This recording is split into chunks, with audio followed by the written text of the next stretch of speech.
অভিজিৎ দয়া তোমরা পোলা পাইন গো মতো এত মারামারি করতাছো কে? না স্যার এমনি। না স্যার আমি খাই নাই তো। অভিজিতে মনে হয় খাইছে, আমি এটি খাই না তো।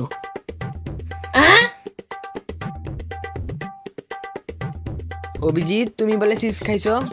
না স্যার আমি খাই নাই, দয়া মনে হয় খাইছে। তাইলে সব চিপস কি আমি খাইলাইছি? আমি ঠিকমতো একটা চিপসে খাইলাম না। দয়ায় খাইছে, আমি ক্লিয়ার দেখছি। অভিজিৎও তো খাই নাই, তুমি একলাই এত চিপস খাইলাইলা? আমি তো চিপসের প্যাকেটই দেই নাই, খামু কি? আচ্ছা যাও ওসব কথা বাদ দাও, আর আমি একটা গুরুত্বপূর্ণ ভিডিও দেখতাছি, এই ভিডিওটা সবাই দেখো। এইসবে আবার ফোন দিল কে? হ্যালো, আমাদের এই ঘাটে? আচ্ছা আমরা ব্যাপারটা দেখতাছি, রাখেন ফোনটা। অভিজিৎ আমাদের এই ঘাটে একজন বম ফিট করছে, চলো আমাদের ওই জায়গায় যাইতে হবে, চলো।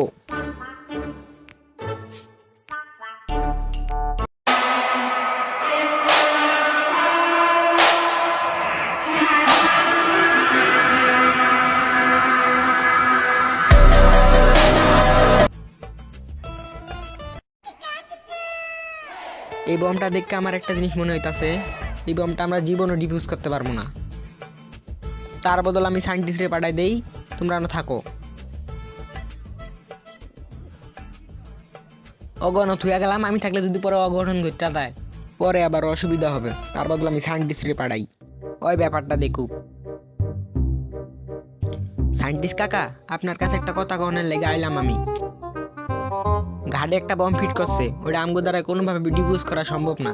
আপনি যে ব্যাপারটা দেখেন, আমি আপনার এই জায়গায় থাকতাছি, যান আপনি। আচ্ছা আমি ব্যাপারটা দেখতাছি, তুমি আমার এই জায়গায় থাকো। কেমন আছো অভিজিৎ দয়া তোমরা? সায়েন্টিস্ট স্যার কেমন আছেন? আলহামদুলিল্লাহ অনেক ভালো আছি তোমাদের দয়া ভালোবাসায়। এটা তো একটা টাইম বমের ব্যাপার, আপাতত তোমরা এখান থেকে যাও। শালা রেসিপি আমার এই বিপদে হালাইলো রে, আমি মরলে আমার বউ বাসা শেষ। আপাতত আমি এটা একটা কাটটা দেই, বমটা ডিফিউজ হয় নাকি।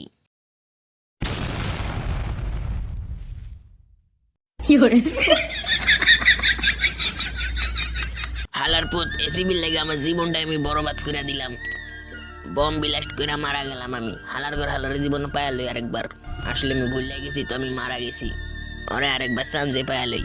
আর হ্যাঁ রে, আমি আবার ভুল গেছি তো ওরে আমি মরে গেছি। তো গাইস আপনারা ভালো থাকুন, মাদার সাথে মাইরা লেছে আমারে।